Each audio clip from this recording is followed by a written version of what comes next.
تاریخ کا ایک انقلابی کردار چنگیز خان۔ چنگیز خان ایک ایسا نام جو تاریخ کے صفحات میں بہادری، فتوحات اور بے خوفی کا استعارہ بن چکا ہے۔ ایک ایسا کردار جس نے دنیا کی سب سے بڑی سلطنت قائم کی، جو مغرب میں یورپ سے لے کر مشرق میں چین تک پھیلی ہوئی تھی۔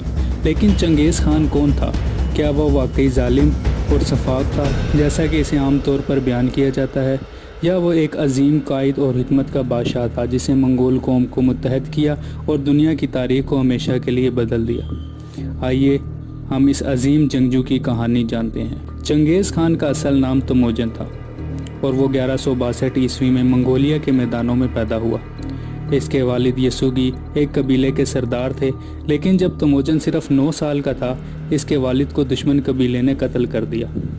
اس وقت تموجن اور اس کی ماں ہویلن کو قبیلے سے نکال دیا گیا اور انہیں اپنی زندگی بچانے کے لیے بہت سی مشکلات کا سامنا کرنا پڑا۔ تموجن کی زندگی کے ابتدائی سال سختی، غربت اور بے بسی میں گزرے، لیکن اس نے ہمت نہیں ہاری۔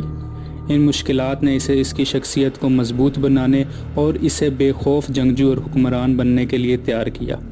منگولیا کی وسیع زمینوں پر اس وقت مختلف قبائل آباد تھے جو آپس میں جنگ و جدل میں مصروف رہتے تھے، لیکن تموجن نے اپنے مقصد کو واضح رکھا۔ اس نے اپنی طاقت کو جمع کیا، اتحادی بنائے اور بالآخر مختلف منگول قبائل کو ایک جھنڈے تلے متحد کیا۔ 1206 میں تموجن کو منگول قبائل کا سردار یعنی چنگیز خان کا لقب دیا گیا، جس کا مطلب ہے تمام لوگوں کا حکمران۔ یہ منگول سلطنت کی شروعات تھی جو دنیا کی سب سے بڑی سلطنت بننے والی تھی۔ چنگیز خان نے نہ صرف اپنے دشمنوں کو شکست دی بلکہ اس نے جنگی حکمت عملیوں اور فوجی تنظیم کے نئے طریقے بھی متعارف کروائے۔ اس کی فوج تیز رفتار، منظم اور بے رحم تھی۔ منگول جنگجوؤں کی طاقت کا ایک اہم عنصر ان کا گھڑ سواری میں ماہر ہونا تھا۔ چنگیز خان کی فتوحات میں سب سے اہم چین، ایران اور وسطی ایشیا کے علاقے تھے۔ اس نے نہ صرف زمینیں فتح کی بلکہ ان علاقوں کے لوگوں کو منگول سلطنت کا حصہ بنا دیا۔ اس نے اپنے دشمنوں کو یا تو اپنے ساتھ ملایا یا ان کے شہروں کو زمین بوس کر دیا۔ چنگیز خان کو صرف ایک جنگجو کے طور پر نہیں بلکہ ایک حکمران کے طور پر بھی یاد رکھا جاتا ہے۔ اس نے یاسا نامی قانون واضح کیا جو منگول سلطنت کا بنیادی قانون نظام تھا۔ یہ قانون نظم و ضبط، انصاف اور مساوات پر مبنی تھا۔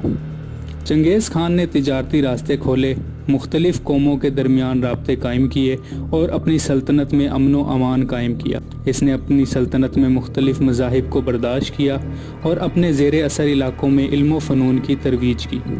1227 عیسوی میں چنگیز خان کا انتقال ہوا، لیکن اس کی فتوحات اور اس کی قائم کردہ سلطنت نے دنیا پر گہرے اثرات چھوڑے۔ اس کی اولاد نے اس کے بعد بھی فتوحات کا سلسلہ جاری رکھا اور منگول سلطنت کو مزید وسعت دی۔